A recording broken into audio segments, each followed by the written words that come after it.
What's going on, golf fans? It's your boy Gsluke here with our DFS and prop stream for round 4 of the Bermuda Championship. Going to get you ready for everything on Sunday, including a weather report, ownership towards the top end of those GPPs. We'll also talk through some stat averages for PGA and the DP World Tour, and some exposure that you can tail for Sunday as well. So by the end, you'll have all the info you need to get your research started and to hopefully have ourselves a solid Sunday. But hopefully the weekend is going great for everyone out there, both with your exposure and just chilling with your friends and family. We're going live a little bit earlier tonight because I've got some plans later this evening and still wanted to make sure to get this info out to you guys. So we're going to go through the weather, like I said, ownership, the prop and betting side a little bit later on. But if you are catching this live and you have any specific questions or bets that you want me to deep dive, feel free to let me know in the live chat as well. But we'll start it off with a look at the stat averages from round number 3, which played a bit harder than what we had in round 2. And that was mostly weather-based. The wind was really cranking a lot harder for most of round number 3. And you even have some rain that came through as well. And unlike the rain in round 2, which came through quicker, really gave the golf course more of that receptive nature, it was more of that annoying rain this time around, that mist that made the course play a little bit longer. And although it still was soft, like what we had for Friday, that wind and that annoyingness to that wetness is why it played about 0.7 strokes harder. So actually almost about 0.85 strokes harder from side to side. And for Sunday, it might even get worse than what we have here, because when we take a look at the Sunday forecast, it looks like absolute carnage is coming. And I personally love enjoying golf. I love watching golf whenever they have to play in 30 to 40 mile an hour winds. And if this forecast holds and ends up being accurate, that's exactly what we're going to get. And the forecast isn't going to be a very long window tomorrow. I think it starts around like 11 or 11:30, like it did for today, but I'll be tuned into that for sure. And it will be during some of the NFL in the afternoon, I'm sure as well. But the two screens are there for a reason. And you can see the wind gusts are strong the entire day. They are going off as early as they possibly can to try and avoid as much of that weather as possible. But they're going off for about 7 a.m. Eastern time. That's 6 a.m., 6:15 to be exact, in Bermuda. And that means that over here in the United States, that the last few groups going off aren't going off until like 8 or 9 a.m. It will 8 local time, 9 a.m. about our time. So it will be going until the early afternoon in terms of the finish of this golf tournament. But weather-wise, no matter whether you're going off early, late, the middle tee times tomorrow, you're getting absolutely screwed. And to begin with, it is 3 sums off of both holes 1 and 10. So there's not a massive weather edge to begin with. And because it is a Sunday showdown slate, round number 4, we do have placement points in play on Draftkings, which means that we have to favor some of the players starting in the top 20 anyways, which are coincidentally going off in the later half of tee time. So the weather is still something that we're going to check in on, especially when it comes to the placement points and how much we're emphasizing them, which I would say at this golf tournament compared to the last 3 or 4 events that we've had during the fall, you need to emphasize the placement points a little bit more than we've been doing recently. The main reason for that is because scoring is going to be a bit harder than what we've had at those events. When it's playing to a -2 to -3 scoring average, and you're going to get those -7 to -8 rounds, you're going to get a handful of players that are getting to that -7, -8 mark, and that can get you to the optimal lineup alone, regardless of whether you're starting in the top 20. Those guys would be borderline locks to make the optimal lineup. But even if you're in last place heading into Sunday and you shoot -8 with 9 or 10 birdies, that's going to be enough to make it to the optimal. And because scoring's a bit more difficult at this event, as opposed to those birdie fest kind of formats, the placement points mean a little bit more because we're not going to see as many of those super low rounds. We still had some low ones today, like a Smalley, a Chan Kim shot -6, a Takumi Kanaya shot -5, which of course is great for a lot of our exposure. But you see what there were 3 guys that shot better than -4. Tomorrow with Sunday pins, even stronger winds than what we had for moving day, it's going to be a similar, if not even a harder story. So that's why taking the guys in the top 20 is going to be a little bit more important than it was for the last couple of events. So maybe the last couple times you only had 2, maybe 3 players in the top 20 in your lineups. Even in the larger GPPs where we're actively getting different to the rest of the field, you probably want at least 4 players starting in the top 20. So a little bit more stringent from that. You're going to have some more chalk in your lineups as a result, which means that your last 2, maybe 3 players, maybe you only have 3 players starting in the top 20 in your build. If there's some of the more chalky options that we have in the top 5, top 10, for example, that you're using with those 3 players, those other 2 to 3 players that you have in your lineup, you're really going to have to focus on getting different to the field. So make sure you guys consider that. Let me bring up the ownerships next. I have something in my eye over here, so hopefully we can get that settled here in just a second. Let's go through the top 10 highest owned players on the slate. And I'm going to get a sip of my Coke here as well while I rub out the eye. Contacts are great. They do make life a lot easier, but when you get something in your eye, they are a pain in the ass. So I think we're good now. I'm blinking it out just like a UFC fighter that got the eye poke. But I think we're good on that front. So ownership's on the board. These are, of course, are from my Patreon page, all the projections that you're seeing here. And just like the last couple of rounds, there is an emphasis, or I should say a bias, towards the top end of the leaderboard when you see the ownership, but it's a lot more extreme here for the last day. And that's, of course, because of the placement points. Everyone knows that when you're building on Sunday, or at least the vast majority of people in the large field GPPs know that that's a part of your process. So you're going to see a lot of those players much higher round than their peers. So, for example, your minus 11s, your minus 12s are your top 5 in the ownership. You have McGreevy, Kanaya at minus 11. There's 9K players at over 30% and nearly 30% on a Kanaya at 29.9%. And Adam Hadwin at $8,400. He's also almost 30% himself. And even unlike the last couple rounds, where the top 10 of ownership was almost primarily only guys in the 8, 9, and 10K range, and almost always 9 and 10K players, even more exclusively than that. Now we have, of course, some 8K guys like a Hadwin showing up, but 7K players like an Adam Shank, a Braden Thornberry at minus 12, who's up there in the lead, who's almost 24% owned. That's a bit of a different dynamic than what we've had for the rest of the week, which means unlike the first couple rounds where your chalk was primarily with your spend ups, and then with your values down low, you're getting differentiation pretty much no matter who you use. Now you can have chalk at all 6 spots conceivably. And if you did that in cash, you can get away with that. In fact, that's probably how you should be building for your Sunday lineups. But if you're building like that in the large field GPPs, 150 max contests, you're going to duplicate yourself with sometimes 50 to legit like 200 to 300 people. So that is, of course, catastrophic for your long-term ROI. Those dupe trains are just the fish of all fish lineups that you see in those kind of builds. And I know a lot of sharp players that I talk to regularly that will literally look for those dupe trains, will take a note of who the players are that are entering those kind of dupe trains, and then actively try and target them in some 50-50s. If they're posting them on the Draftkings board, they'll fill their orders as soon as humanly possible because they know that they have no idea what the fuck they're doing when they're playing PGA DFS. It's just a massive tell when somebody's playing that kind of build and it's not in a cash lineup. So be cognizant of that. If you do have your Kanayas and McGreevy's in lineups, which I think is totally fine to have some of the chalk that's up in the top 5, top 10 in your lineups.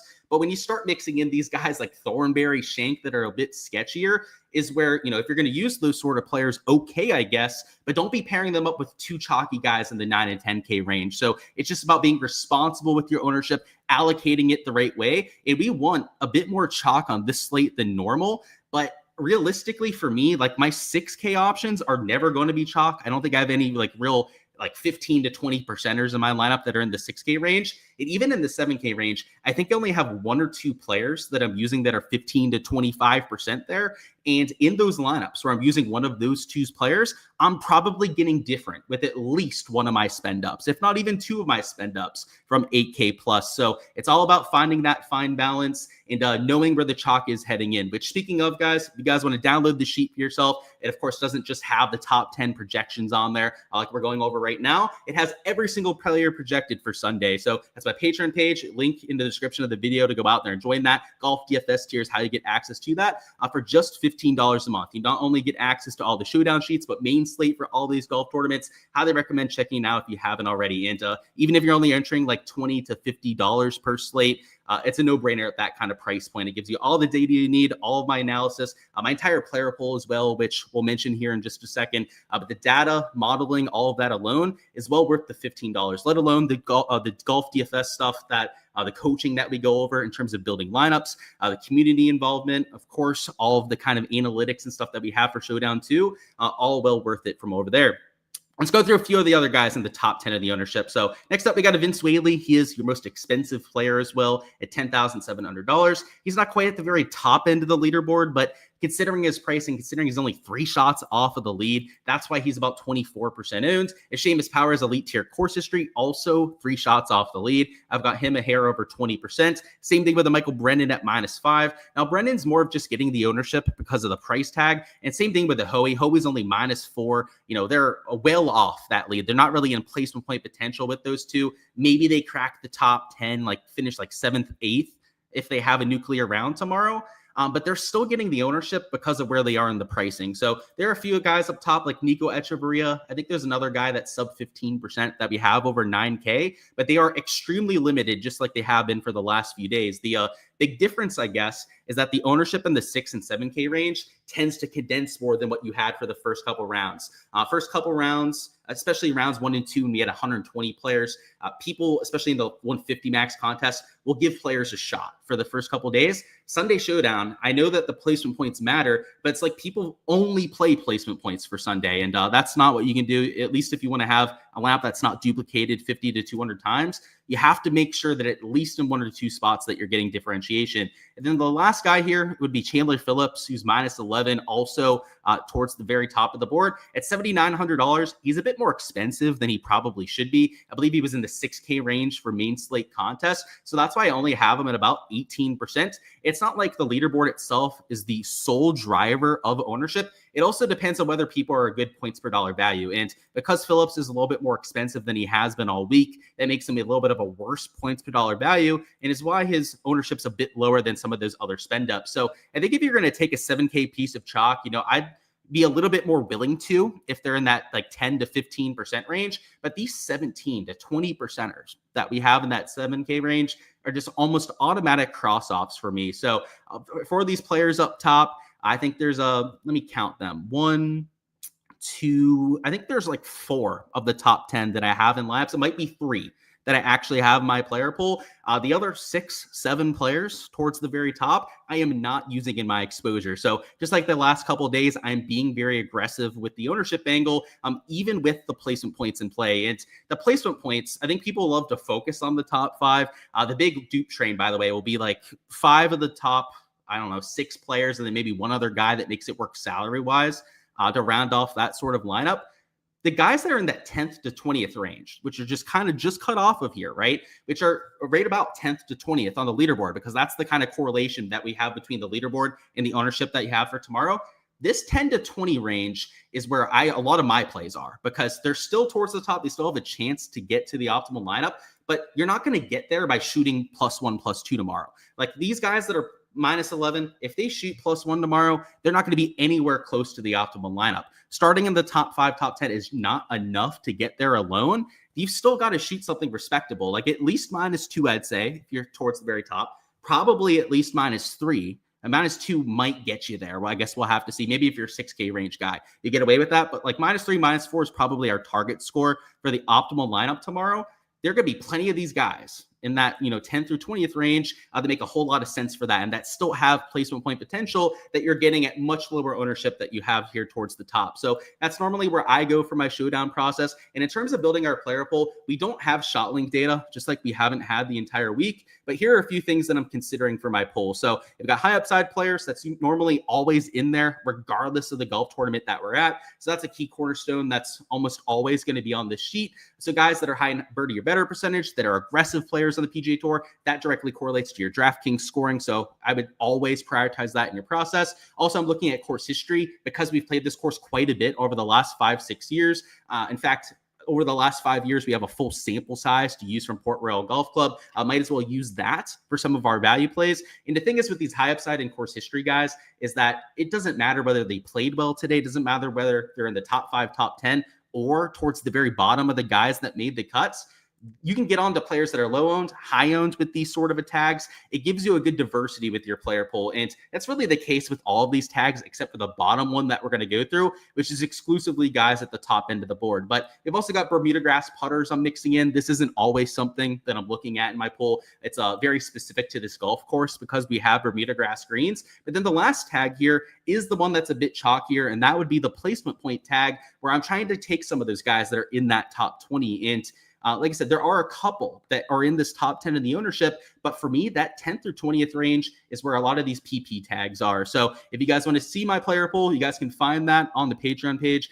Every single player that's in my player pool has a tag designating why I'm on that sort of player, not only so that you know why I'm getting to the player so that you can decide if you want them for yourself, but also so that you can learn from the process and try and find some DFS plays for yourself. And I always talk about that with the prop and betting side, always trying to make my watchers, my community in general, more informed bettors and watchers of the sport in general. general. But it's the same thing for DFS. I want you guys to be able to build your own player pool, find your stands of the week better than the rest of your peers, and having a set process and having rhymes and reasons for getting to your plays is a really good way to start doing that. And you don't have to have the exact same tags as I do. In fact, I would implore you to get creative, get different, take things out you disagree with, and maybe add on top of things that you really like that are in my process. Make it work for you, but be very intentional about who you're using.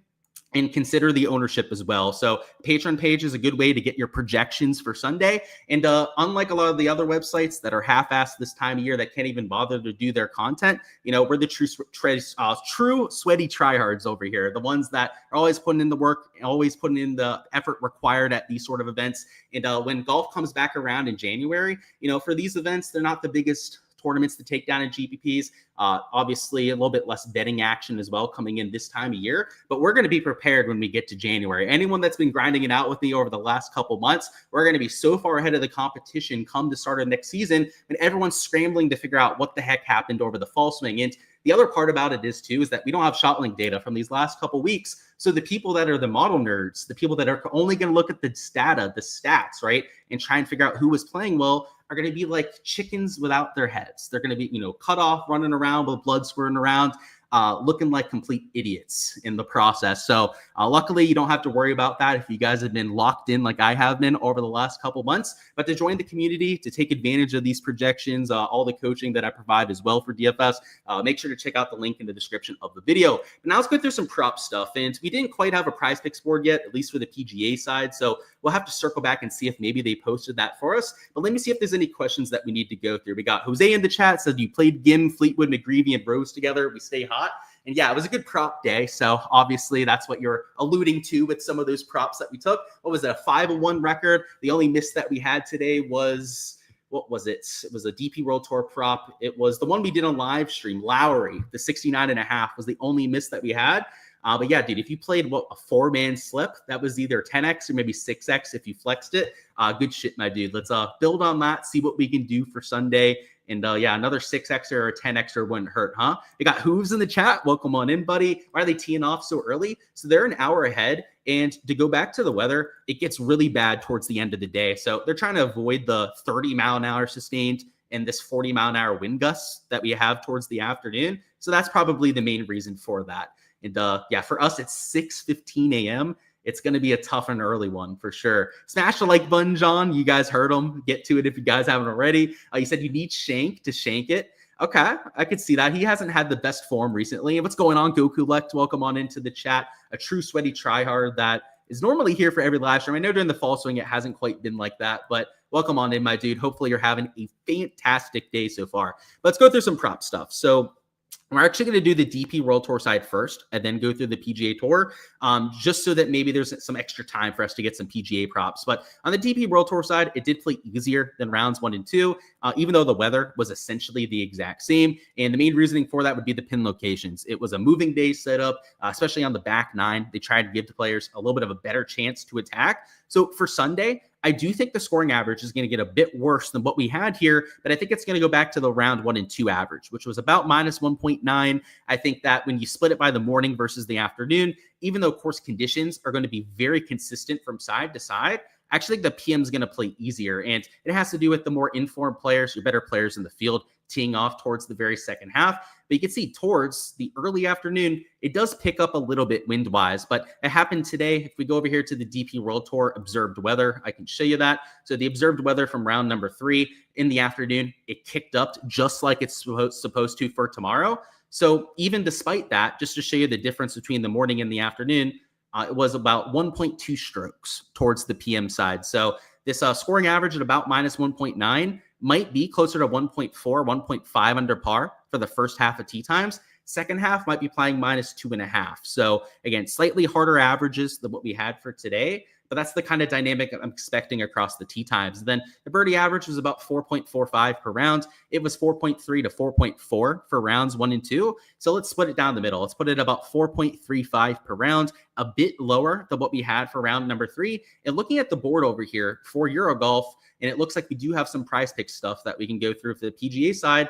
it's a little bit more stringent with the pricing. So some of the guys that were at like 69.5 yesterday are now at 69 strokes. Some of the guys that were at 70 strokes are now down at 70 flats. So it's a, 0.5 bumps across the board. Same thing with the birdie board. A lot of guys that are 0.5 higher than what they were for today. So a lot of the value that was on the board, I think, was stripped off of it. However, there are a couple pieces of value that are still hanging at this point. In fact, there's one piece of value that I'm not going to point out until I know I have a second prop to mix in with it, because it's very likely to bump soon. So because we do have PGA props, we are going to be able to go through that together.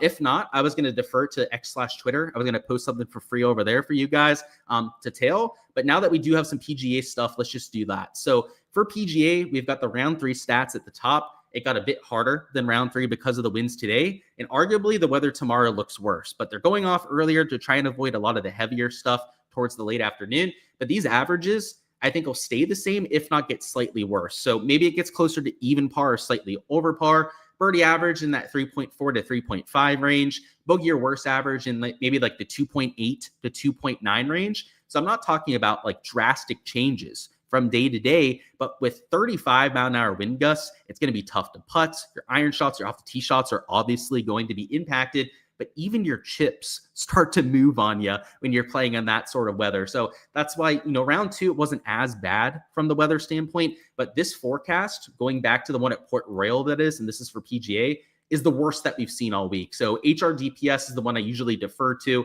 That's the one that we were going through before. GFS is also a good model to go through. This one also calling for 25 to 30 miles an hour of sustained wind. No matter which one we go through, I don't know what this airgram stuff is, so my bad. I was trying to click the icon model to add that one in there too. Towards the beginning of the day, it looks about what it was for today, 18 to 20 miles an hour sustained, closer to 30-mile-an-hour wind gusts. But as soon as you get closer to midday, it deteriorates like all hell. So when we're looking at this prize picks board, I want to mostly go towards fades. And yeah, this pricing is definitely set up for fades. So they have this priced higher than today, even though fades today were absolute money for us. I haven't missed a PGA prop all week, by the way. What am I? We had 2 today, 2 for the first round, 5-0 on PGA props through 3 rounds. Still haven't missed one heading into Sunday. And we've only taken fades to this point. And this is probably the most positive that they've priced the board the entire week, with arguably what's going to be the hardest set of conditions. And Sunday pins, they're not going to take it as easy on these players either. I could see them moving back some tee boxes, not giving these players as much of a bone as what they do on moving day. And we've got guys at -1.5, like Whaley. Like, I like Whaley. I bet him for an outright this week, but like, this is blasphemous. There's absolutely no way that they should have these guys at these sort of projections. And like, if we look at some of the birdie or better marks, like 4.5 birdies for Sahith, who's out of form, like that seems a bit high if you're asking me. Like, it seems like a bit too positive of a projection. Let me bring up Draftkings. I want to see if they have any odds up for this.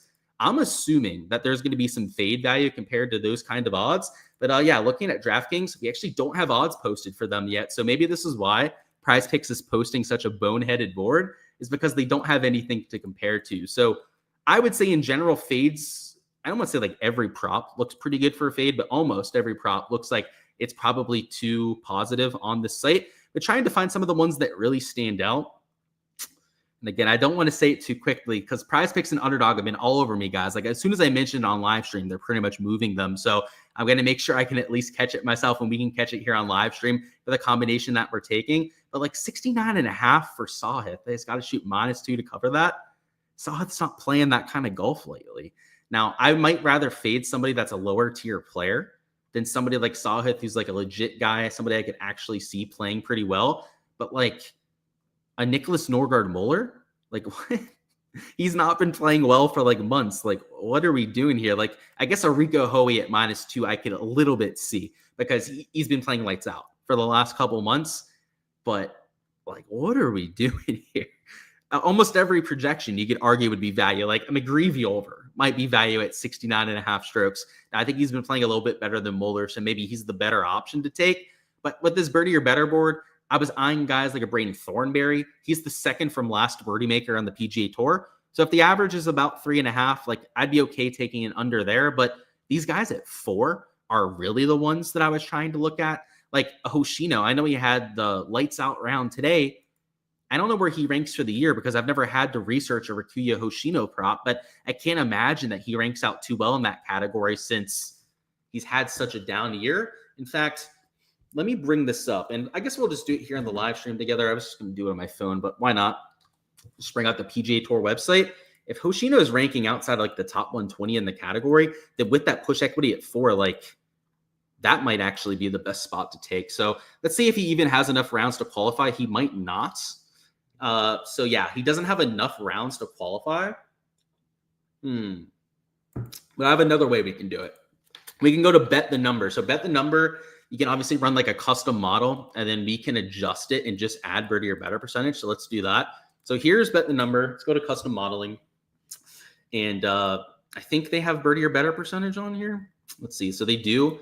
I want to make this the last 36 rounds. So let's make a decent sample size, and then let's run it. And let's see where he comes in for the field. So this isn't going to be the PGA Tour number, obviously, but we can see over that kind of a sample size, 36 rounds, where he rates out in this sort of field. So let's do that. And then let's see, what is his raw percentage? Oh, pretty good, actually. Okay, so maybe it's good that we're doing this research. He's birdied 24% of the time, which is, I believe, top 15 in the field over that kind of a sample size. So yeah, I guess put some respect on his name. Maybe he's not the best player to fade in that specific category, but he is a below average birdie maker. I can tell you, just he's somebody that's only played in alternate field events. He's not even a full PGA Tour member. That's why he doesn't have the stats for the entire season to go through. So even though in some of like the weaker field stuff, he might have killed it because the birdie average is normally like 4.5 to 5 per round. That's probably offsetting of that a bit. So I might even still take that sort of an under at 4.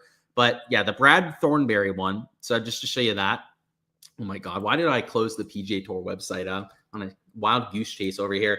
Thornberry is quite literally second from last in birdie or better percentage. So just to show you that, scoring tab over here, birdie or better percentage. And it's real easy to find them because you just scroll to the bottom and go to the second from last. He's number 176 on the PGA Tour. So only Ryan Palmer has been worse at making birdies. So maybe he's a fade that you can mix on the PGA side, but I think a Muller would make a whole lot of sense. Danny Willett doesn't make a lot of birdies like him at 3.5. That feels a bit inflated.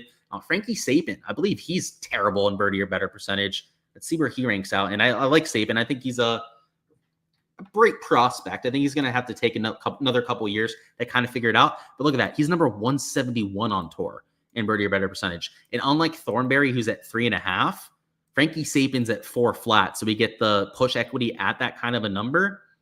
That might be the best value that we have on this. Like even better than some of the other like strokes or other lines that we can mix in. So it's either that or Muller. I probably have to choose between on these two. Let me catch up on any questions, and then we'll figure out what we're entering. He said, Luke Stradamus can't miss with the fades money printer this week. Yeah, man. And that's the thing with fades. They're not always nice to enter. You want to root for guys when you can, but a lot of times these websites know that. They know that everyone wants to root for guys to play well, and they try and take advantage of it. So if they're going to do that, then we'll take advantage of their bad pricing. He said under on birdies for Celinda, man. Let me see where he's at. Is he at 4? Let's see. So yeah, he's at 4 birdies. I think he rates out a bit better than Sapin does. But yeah, man, I even somebody like Celinda, he's number 31 on tour in birdie or better percentage. So yeah, maybe he's not the best person to target for that kind of a fade. He would still be value under because if the average is going to be 3.5, it might even go down a little bit with the harder pins and the higher wins.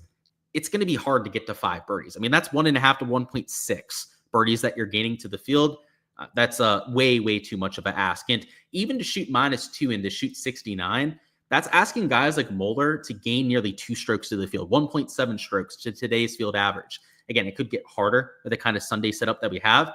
Gaining 2 strokes to the field, I don't know what's harder, gaining 1.5, 1.6 birdies or 2 strokes to the field. It's probably about the same, honestly, across slip to slip. But if I had to choose between these two, let me see what they've done recently, I guess. But you're really going to have to break this tie.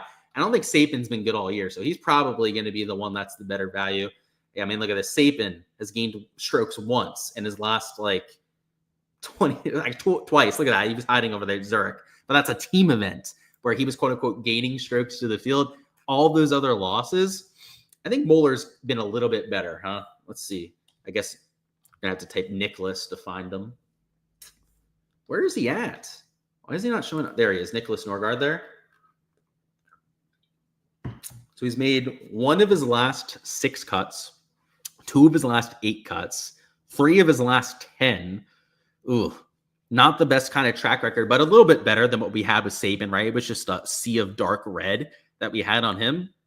It's probably the Saban fade that's the better one. So let's do that. And then oh, no way. I was going to give you guys the prop I wanted to enter, and it bumped before I could even enter it myself. So that was the Tommy Lad under at 68.5 strokes.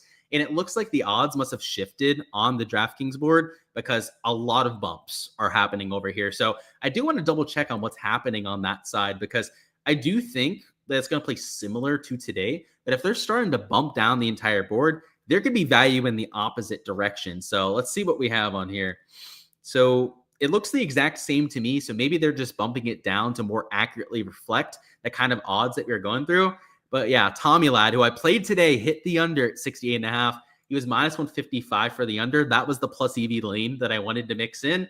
And unfortunately, I was a little bit late to it. And I guess it makes sense. You know, a lot of the plus EV nerds that have their optimizers are going to see that and then, you know, run to go and enter it. So I knew that the clock was ticking on whether we were going to catch that one or not.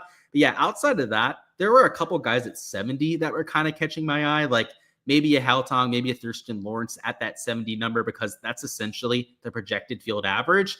And you're asking them to just have a slightly better than average day. But now that we're looking at the board, there are some of these like 68.5s that are kind of calling my name. Like I want to see what they have McIntyre at for his odds. I might not even have him up, but let's see if he has a sportsbook line. It didn't look like he did have one, but let me control F it just to make sure. So he did, and he was minus 130 towards the over. I must have just missed that when we were going through the list. So yeah, like we could go with the fade. We could go with maybe one of the even numbers for an under. That's really, I think, the 2 directions that you could go at this. The birdie or better board being bumped up by 0.5 in most cases, I generally agree with. I think that the birdie or better board is priced pretty close to where it should be. There are a few players actually for birdies or better that I might look at for unders, because I think the average, and here's the dynamics with that. In fact, this might actually be what we take for the slip. Average is going to go down to like 4.3, 4.35 per round. That's the Sunday pins, slightly harder setup than what we had for moving day. What you have to realize, though, is that there are players in this field that are well below average players. Like, I mean, that's pretty obvious. I mean, there's always going to be below average players in a field. I guess it was pretty dumb of me to say that. But what I mean is that because you have your Rorys, your Haddons, like legit superstars playing in this field, like your average DP World Tour players are not average DP World Tour players in this field. That's more so what I'm getting at. And to have some like average DP World Tour players at 4.5 birdies is probably not wise. In fact, there are some on here that would make sense for unders. So I want to line shop a couple of these. So Johannes Veerman was one of the ones I want to look at. I want to look at Jakob Skov Olesen at 4.5. And yeah, those are probably the main 2 I want to line shop. So let me see what they have both of those guys at. So Veerman is minus 125 under. And then who's the other one we want to look at? Skov Olesen.